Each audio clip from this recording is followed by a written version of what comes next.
Vamos hoje novamente considerar a cosmovisão bíblica. Qual é a nossa origem? Como fomos criados? A Bíblia diz, irmãos, que nós somos criados à imagem de Deus. Fomos criados por Deus à sua imagem. O livro de Gênesis, que é o livro dos começos, o livro dos princípios, no capítulo 1, no verso 26, diz o seguinte: façamos o homem à nossa imagem, conforme a nossa semelhança. A divindade se uniu para efetuar a criação do homem, para criar o homem. E tomaram como princípio fazer um ser à sua imagem e semelhança, a imagem e semelhança de Deus.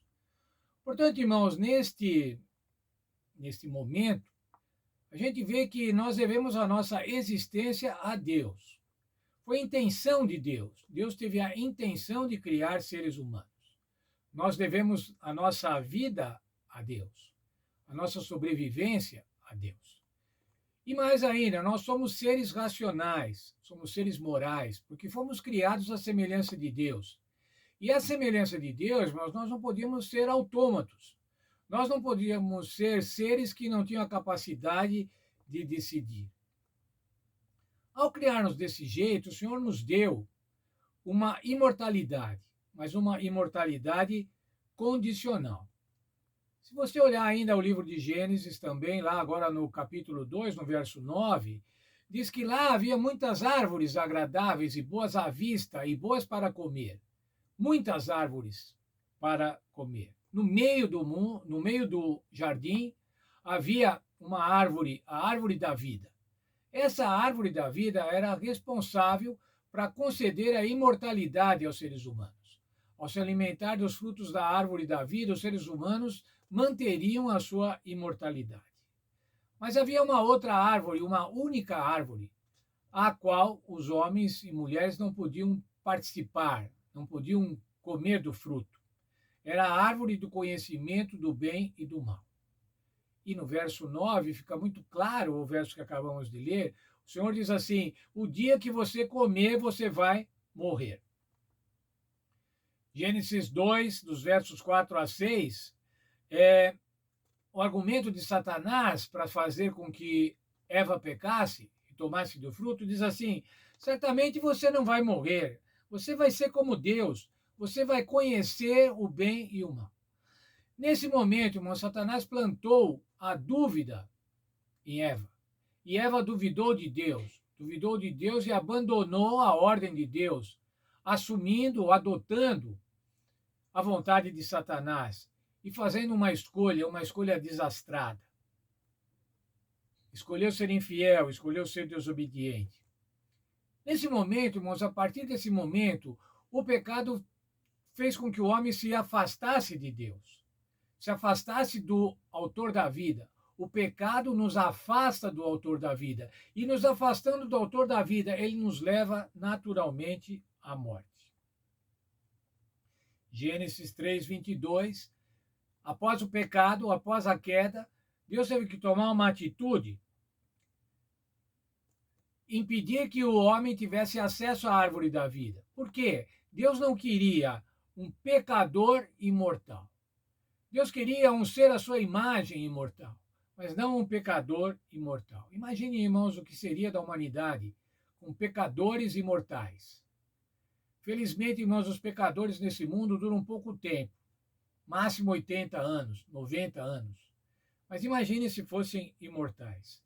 E o Senhor decidiu, então, definiu o fim desses pecadores. Gênesis 3, 19. Pois és pó, e ao pó tornarás. Isso quer dizer, o que é isso, irmãos? É pó. Antes do homem existir, não era nada. Ele era pó. E após a sua existência, agora, depois do pecado, ele tornará a ser pó, a menos que busque a salvação no Senhor Jesus Cristo. Só há duas opções, irmãos, neste mundo, nesta terra, para os seres humanos.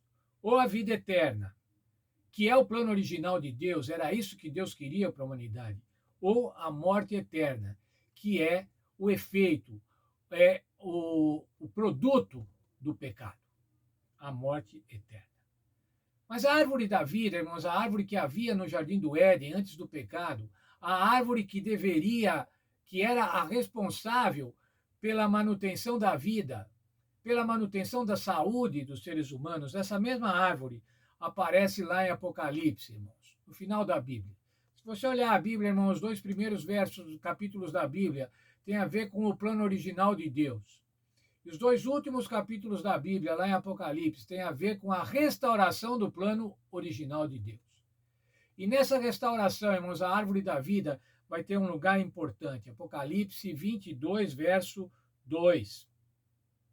Ela vai servir para a cura das nações. Vamos ler 22, 2.